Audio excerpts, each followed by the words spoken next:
All right, let's dive into Japanese culture. Looking at these sources, you're clearly fascinated by Japan. Oh, yeah. We're going deep today. History, philosophy, even those little things that make you go, wait, what? Ready for a Japan geek out session? Absolutely. And I think a great place to start is with how Japan was intentionally isolated for so long, and that really shaped its culture. Yeah, this whole land apart concept, almost like a country-sized lab experiment, Right. like the Edo period. For over 200 years, foreigners were barred from entering, and Japanese people couldn't leave. I mean, imagine how that would affect a whole nation's mindset.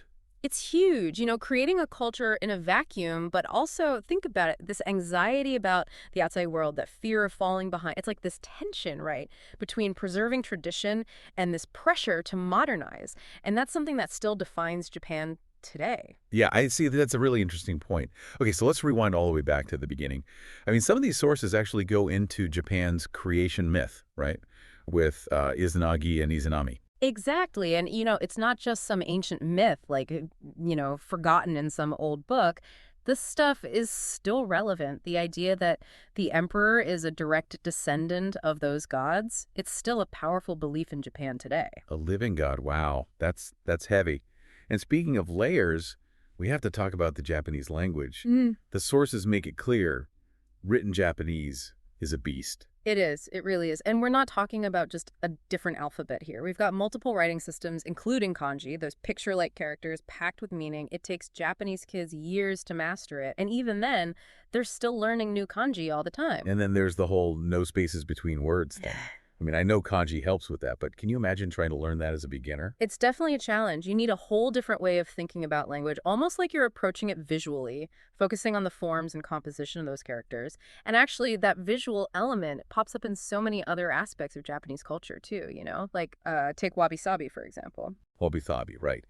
The whole aesthetic of appreciating imperfection, the impermanence of things. Yeah, exactly. It's like instead of hiding a flaw, you highlight it. Like in kintsugi, where they repair broken pottery with gold. Yeah. It's not about erasing the cracks, but making them part of the story of the object. Exactly. And it's so different from that Western obsession with flawlessness, isn't it? Totally. And this connects to Zen Buddhism, right? Which, well, it comes up a lot in these sources. Yeah. Zen's emphasis on simplicity, on emptiness, it seems to have had a huge impact on everything from Japanese art and gardens to the way people communicate. Absolutely. And speaking of communication, we got to talk about tatame and hane, those two levels of truth. I mean, this is key to understanding how Japanese people interact, wouldn't you say? Oh yeah, takame, the public face you present, keeping harmony, even if it means hiding your true feelings, the hun. Right. I actually relate to that. One source mentioned how even after years of working with Japanese colleagues, their politeness would still sometimes throw me off. Oh, We'd have a great rapport, but they'd still be super formal. yeah. It took me a while to realize, it's not insincerity, it's just them adhering to this very deep cultural norm. It's a dance, Figuring out those unspoken rules, sensing when it's okay to let that han peek through. Speaking of letting loose, those nomikai, those after-work drinking sessions, they're kind of a pressure valve, right? Absolutely. Alcohol helps to, grease the wheels a bit, bridge that gap between the public face and those true feelings. Interesting. Okay, so I've got history, philosophy, this intricate communication style. But what about the whole samurai thing, the warrior code, Bushido?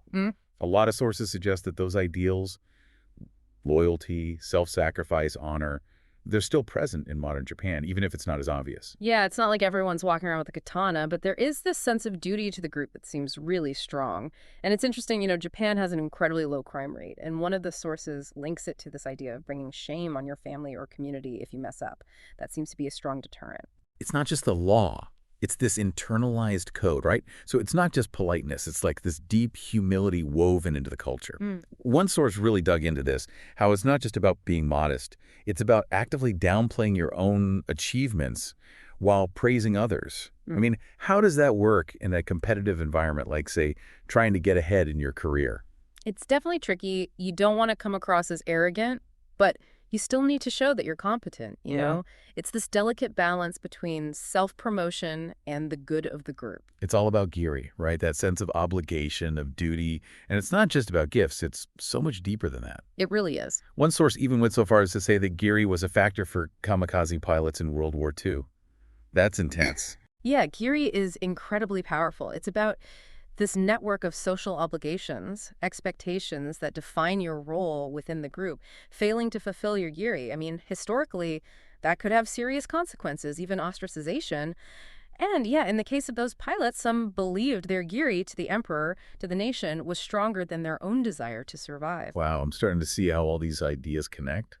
Group harmony, duty, this subtle way of communicating. There's a lot to unpack here. Yeah, there really is, but that's also what makes Japanese culture so captivating, right? It's this complex system full of seemingly contradictory ideas that somehow work together. All right, so we've laid some serious groundwork, but I'm curious about the everyday stuff too. Like the sources dive into some pretty unique aspects of Japanese society, like this whole Soto and Uchi thing, the in-group versus the out-group dynamic. It seems subtle, but really important, right? Oh yeah, it is. Even if you're treated politely as Soto, an outsider, you're not really part of that core group, the Uchi. It's this distinction that impacts social interactions, business, even friendships. Right. It reminds me of how Japanese people are known for being indirect when saying no. Oh yeah. Like choto, which means a little, can actually be a polite way of saying no way. Right. You got to read Okay. between the lines, pay attention to body language. Absolutely. It's all about preserving harmony, avoiding direct confrontation. Even when you're being told maybe, it could be a no in disguise. It's fascinating how deeply ingrained that is. It really is. It's like you're always trying to figure things out, right? The subtle cues, the unspoken rules. But I guess that's part of what makes it so interesting. It's like a puzzle to solve. Yeah, it's like there's always this extra layer of meaning you got to decode. Right. And one of the sources talks about how even apologies in Japan can be kind of different from what we're used to. Like sumimasen, which is usually translated as I'm sorry, doesn't always mean you're actually taking the blame for something. It's not necessarily an admission of guilt, is it? Not always. It's more like acknowledging the other person's feelings, recognizing that you might have inconvenienced them, even if it wasn't intentional. Right. It's more like, I recognize that my existence may have caused you some discomfort. It's interesting how that ties back to that ame concept we were talking about earlier, that childlike dependence. Yeah, there's a vulnerability there, an acknowledgement that we're all connected. So it's not just about hiding your teeth. It's about this, like, demureness, a sense of restraint, maybe even a bit of shyness, like you said, childlike. Exactly. It's subtle, but it's a big deal culturally. It reflects those deep-seated gender roles and expectations.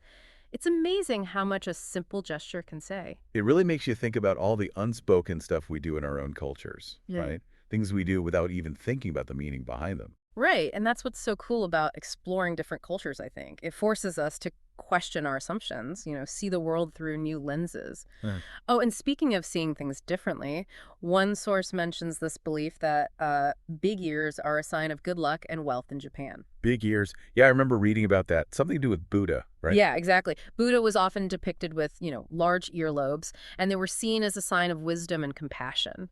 And over time, that turned into a popular belief in Japan, associating big ears with good fortune and prosperity.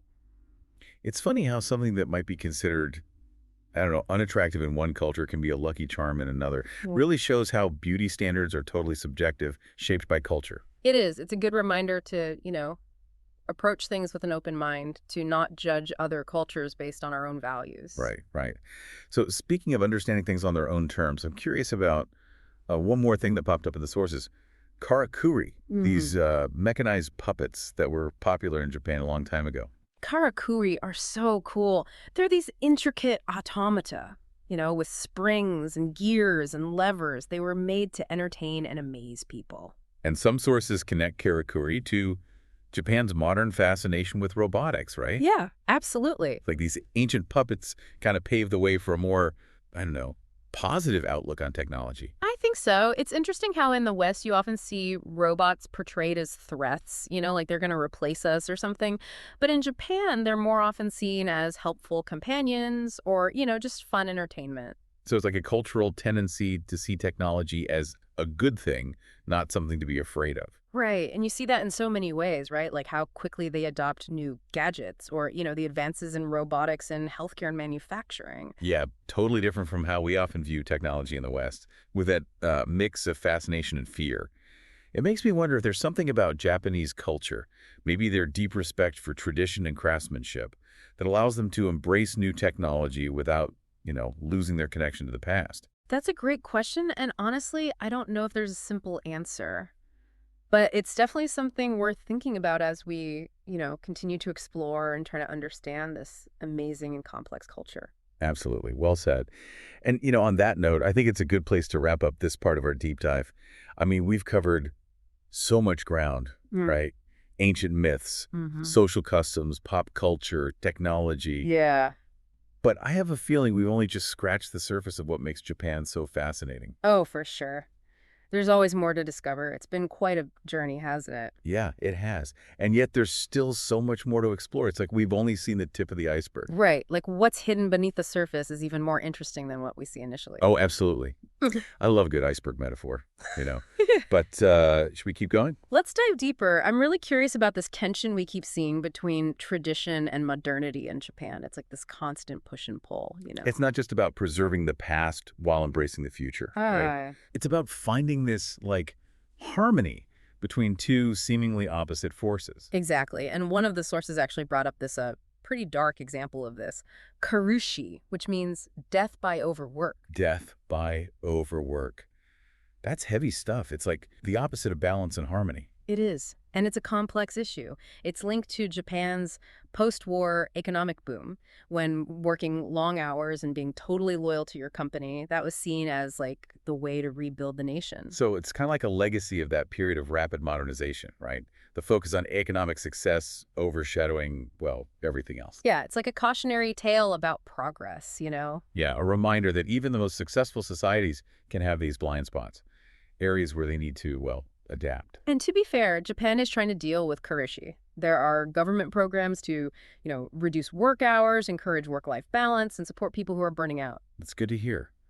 It shows they're willing to look at their culture, right?